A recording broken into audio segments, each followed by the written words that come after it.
Welcome to another deep dive. Today we're headed to Japan to explore some tourist destination guides. Oh, cool. Yeah, focused on the country's diverse natural wonders. Okay.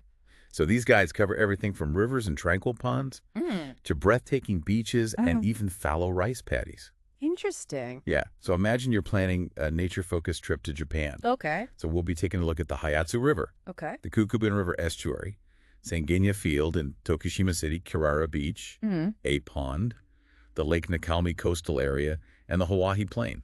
Wow, that's quite a range of locations. It is. It's pretty exciting stuff. Yeah, it's fascinating that these guides, they go beyond just the typical tourist hotspots, Right. showcasing a variety of ecosystems and a real emphasis on sustainable tourism, Yeah. encouraging travelers to, appreciate and respect Japan's natural beauty. Yeah, I love that emphasis on sustainability. Mm-hmm. So let's start our virtual journey with the Hayatsu River, Okay. also known as Hayatsu Egawa. So it winds through a region of Japan before eventually flowing into a lake, Mm. offering hiking trails, vibrant fall foliage, kayaking spots, Oh, nice. and places for camping and fishing. Sounds lovely. Yeah.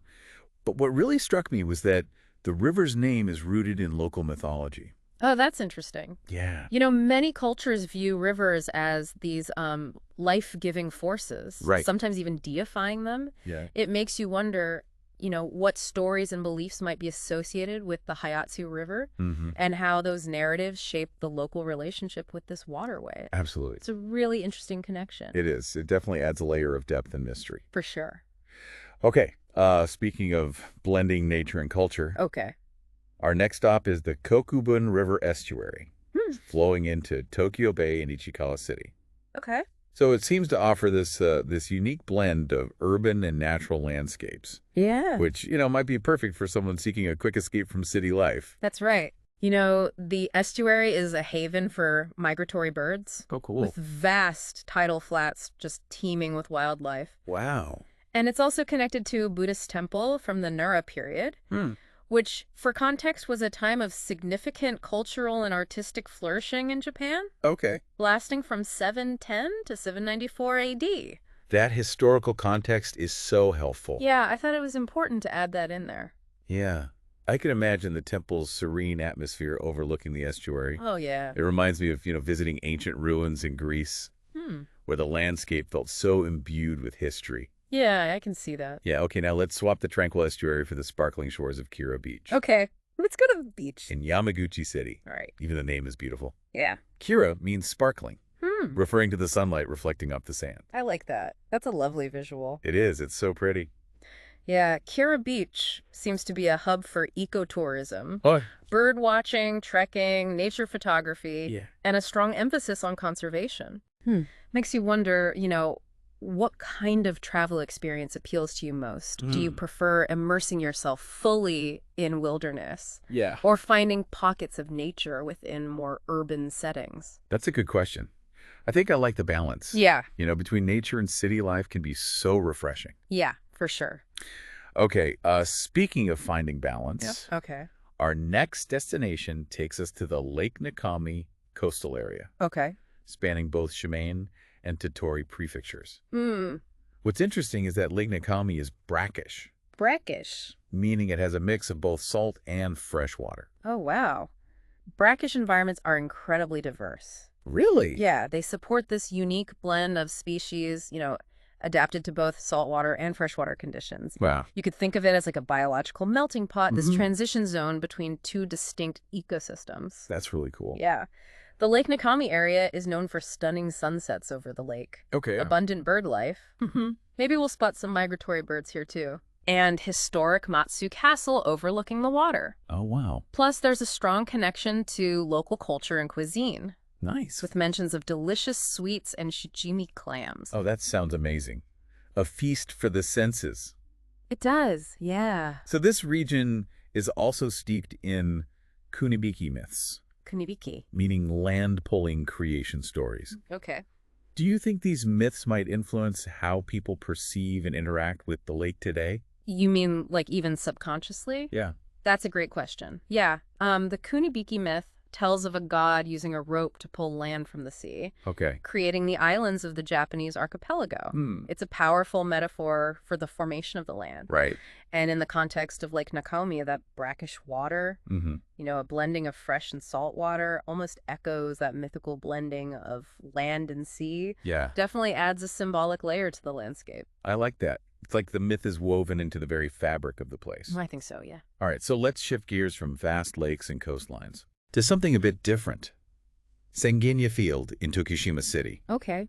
The guides describe it as a place where natural beauty intersects with traditional cultural experiences. And it seems particularly focused on active engagement with the environment. Oh, You can try hands-on crafts like paper making and dyeing, or opt for outdoor adventures like canoeing, fishing, and even snow hiking in the winter. wow. I love that range of activities. Yeah, it's pretty impressive. So they highlight the field's seasonal beauty as well, Okay. with cherry blossoms in spring, summer fun by the river, fiery hues of autumn foliage, Oh, yeah. and serene, snow-covered landscapes in winter. Beautiful. Plus, they boast fantastic local cuisine, Oh, nice. with dishes featuring fresh local fish and something called Naruto Kintoki, sweet potato treats. Naruto Kintoki, that's a mouthful. It is. Okay, now for a change of pace, let's head to Abe Pond in Shizuoka Prefecture. Okay. This destination seems to be all about tranquility and connecting with nature in a more contemplative way. I'm already feeling more relaxed just thinking about it. Me too. Historically, Abe Pond was an important source of water for agriculture, but it's also been a source of artistic and poetic inspiration for centuries. Yeah. It's amazing how a single location can hold such diverse significance. It is. It speaks to the profound impact natural beauty can have on us, Right. both practically and creatively. Yeah, Abe Pond is home to a variety of flora and fauna, and of course experiences those vibrant seasonal changes that Japan is so famous for. It does, yeah. Can you picture yourself sitting by the tranquil waters of Abe Pond, Oh, yeah. surrounded by the sounds of nature? Totally. So the guides mentioned it's been a source of artistic inspiration for centuries. What kind of creative spark do you think this place might ignite in you? It's hard to say. Maybe a sense of peace, Okay. a renewed appreciation for simplicity, Yeah. or maybe even like a burst of inspiration for a poem or a painting. Oh, that's cool. Who knows? Yeah. Okay, so for our final stop, before we wrap up this first part of our exploration, Okay. we're heading to the Hawaii Plain to explore something you might not typically think of as a tourist destination. What's that? Fallow rice paddies. Oh, interesting. Yeah, it's not your typical postcard image, No, it's not. but I'm really intrigued by this. Yeah. Fallow rice paddies, meaning those temporarily left uncultivated, Okay. play a crucial ecological role. They serve as havens for wildlife and showcase a different kind of beauty, Right. a cycle of growth and rest. Yeah. And it's a reminder that beauty can be found in unexpected places, even in the absence of human intervention. It's like nature's way of taking a deep breath and rejuvenating itself. Totally. I find that so fascinating. Me too. It's really interesting. So allowing land to lie fallow periodically is a key principle of sustainable farming. Yes. It is. It revitalizes the soil, Right. prevents nutrient depletion, and helps control pests and diseases. It's not just about aesthetics. It's about recognizing the interconnectedness of nature and human practices. Exactly. Like a subtle dance between humans and the environment. Yeah, Working in harmony. beautifully put. Thank you. We'll continue our exploration of Japan's diverse natural wonders in the next part of our deep dive. So we're back from those fallow rice paddies. Yeah. These guides really emphasize appreciating the beauty in unexpected places. They do. Did you know that leaving land fallow is actually a key element in sustainable farming? Oh, yeah. It's a practice that's been around for centuries.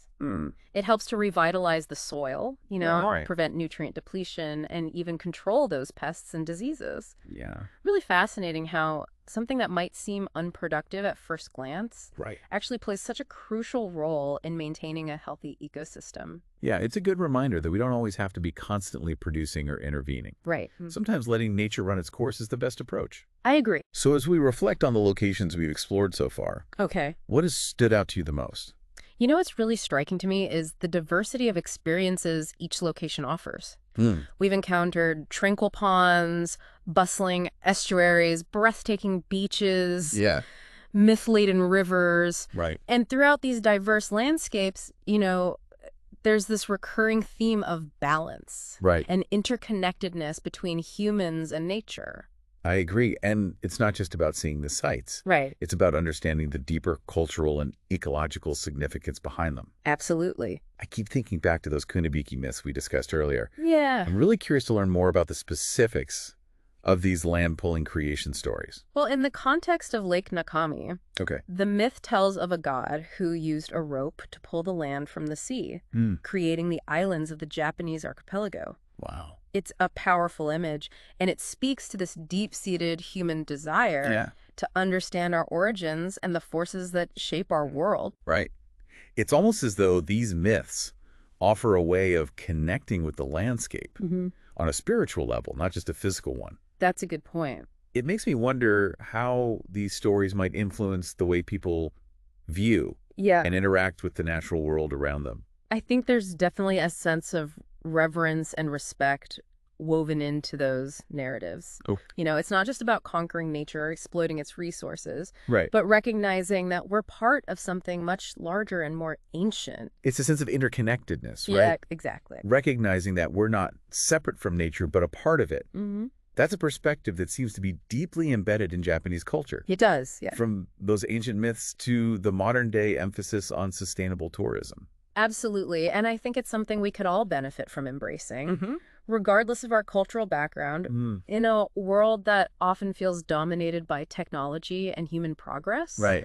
It's easy to lose sight of that fundamental connection to the natural world. So how can we, as modern travelers, experience these places in a way that honors that connection? That's a great question. Yeah. And one that I think each traveler has to answer for themselves. But for me, it involves a willingness to engage the place on multiple levels. Okay. It's about immersing yourself in the local culture, savoring the regional cuisine, and understanding the ecological significance of the landscape. Right. It's about going beyond passive observation. Exactly. And seeking a deeper understanding. Yes, being a mindful guest, not just a tourist. Right. I think travel, at its best, can be a transformative experience. Absolutely. It can broaden our perspectives, challenge our assumptions, and connect us to something larger than ourselves. I completely agree. And sometimes the most transformative experiences are found not in the grand, iconic landmarks, but in the quieter, more subtle moments. Right. A moment of stillness by a tranquil pond. Yeah. A glimpse of a rare bird in flight. Or a conversation with a local who shares their love for their home. Those moments of connection, those are the memories that stay with you long after the trip is over. They do. So as we continue our exploration, I'm reminded of something you mentioned earlier. Okay. The emphasis on sustainability in these Japanese travel guides. Yeah. I'm curious to learn more about how they promote responsible travel practices. Well, many of the guides emphasize staying on designated trails, respecting wildlife, and minimizing your impact on the environment. Right. They also encourage travelers to engage with local communities, support small businesses, and learn about traditional customs and practices. So it's about traveling with intention and awareness. Yes, exactly. Considering the impact of your choices. Right. It's about being a responsible steward of the places we visit. Yeah. It's easy to get caught up in the excitement of travel and forget that our actions have consequences. That's true. But by traveling mindfully, we can help to preserve the beauty and integrity of these destinations for future generations. That's a great point. I think that's a beautiful sentiment. Yeah. And one that's worth carrying with us wherever our travels take us. I agree. Speaking of beautiful sentiments, Okay. I'm struck by how these guides highlight the artistic and literary inspiration sparked by these natural wonders. Yeah. They mention poets who were inspired by the beauty of Aid Pond. Oh, wow. And artists who captured the vibrant colors of the autumn foliage. Makes me wonder what kind of creative inspiration might these places awaken in us? That's a fascinating question. Yeah. Perhaps it would be the spark for a new poem, Okay. a painting, a photograph, or even just a renewed sense of wonder and appreciation for the natural world. That's what I love about travel and exploring new places. Yeah. It has the power to reawaken that sense of wonder and curiosity. It does. It's like seeing the world through fresh eyes, noticing details we might have overlooked before. All right, let's shift our focus back to the locations themselves. Okay, so we've covered such a diverse range of locations. Yeah. From rivers and estuaries to beaches and lakes and even those fallow rice paddies. Right. Looking back, I'm struck by how these guides reveal a certain philosophy, Okay. like a way of seeing the world that's deeply rooted in Japanese culture. Yeah, I see that too. You know? There's a profound respect for nature, Mm-hmm. recognition of its power and beauty, Yeah. an understanding of the interconnectedness between humans and the natural world. It goes beyond just appreciating pretty scenery. It does. It's about recognizing that we're part of a larger ecosystem, this Yeah. delicate web of life. Exactly. And that philosophy is reflected in everything. Right. From traditional art and poetry to, modern day conservation efforts. Yeah, it's about finding a sense of harmony, Right. a balance between human needs and the preservation of the natural world. For sure. It makes you wonder how our own lives and experiences might change Yeah. if we embraced that same sense of harmony. Mm. If we viewed ourselves not as separate from nature, Right. but as a part of it. That's a powerful thought. It is. It would certainly shift our perspectives and priorities, wouldn't it? Yeah, probably. We might be more mindful of our impact on the environment, more appreciative of the simple things, more connected to the rhythms of nature. This deep dive has been such a fascinating journey, It has. not just through these specific locations, Right. but also through a different way of seeing and experiencing the world.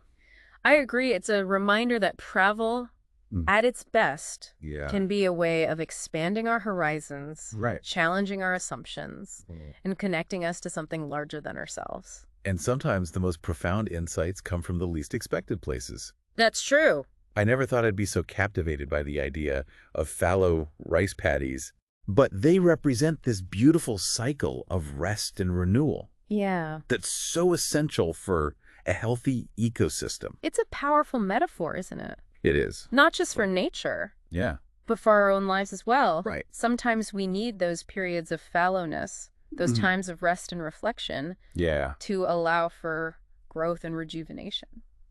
So as we wrap up our exploration of Japan's natural wonders, Okay. I'm curious to hear what final thoughts you'd like to leave our listener with.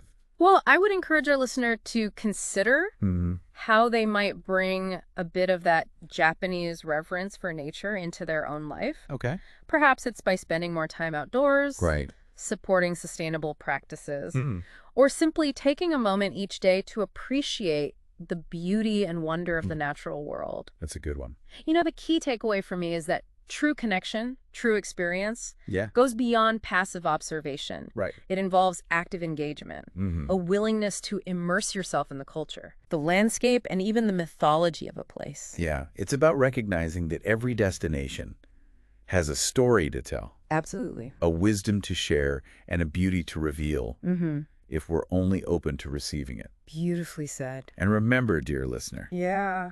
there's always more to discover, both within ourselves and in the world around us. That's right. So keep exploring Keep learning. and keep diving deep.